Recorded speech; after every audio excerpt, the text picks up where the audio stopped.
कलाहांडी जिला जुनागढ़ थाना अंतर्गत राजपुर ग्राम में गत 31 तारिख विलंबित रात्रि एक बड़ धरणर सशस्त्र डकायती होता।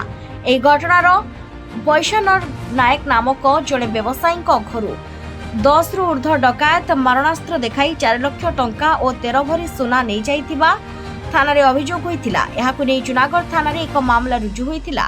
कलाहांडी एसपी अभिलाष जी नेतृत्व में स्थानीय पुलिस यार तदंत करी घटना संपृक्त थिबा 5 जन अभियुक्तों को गिरफ्त करी गतकाली कोर्ट चालान करिछि। सेमानकठारु नगद 1,70,000 टंका, सुना हार, मंगलसूत्र और 5टी मोबाइल जबत करिछि। एने जुनागढ़ थाना रे आयोजित एक साम्बादिक सम्मेलन में धर्मगढ़ एसडीपीओ मनोज बेहेरा सूचना दैछन्ति।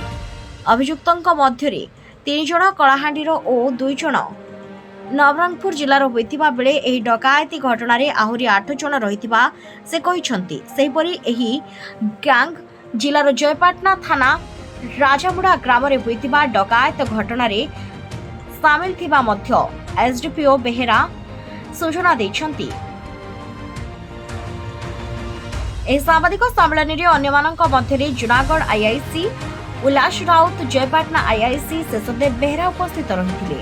31/7/2024 रे रात्र प्राय घंटे समय 10-12 जन डकायत घर भितर पशि विभिन्न मारणास्त्र देखी पाखु 4 लाख एवं 13 तोला सुना लुटिक नहीं से संक्रांत रे आमर जुनागढ़ 297 केस नंबर होता। तार तदंत चलता। तदंत समय आमे 5 जन डकायत को आमे धरीचु। तांको पाखरु टंका सीजर करिचु 1,70,000 टंका एवं गोटे नेकलेस एवं गोटे मंगलसूत्र तांको पाखरु जबत होईची। वर्तमान तदंत चलीची।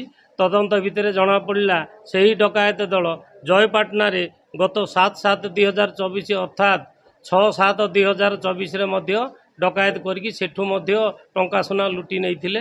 वर्तमान तदंत जारी रही। आमे एक्यूज मान को धरी आज कोर्ट चालान करुचु। बाकी अन्य एक्यूज को धरबू एवं तांको पाखरु सुना टंका मध्य रिकवरी करिया पई आमर अनुसंधान जारी रही।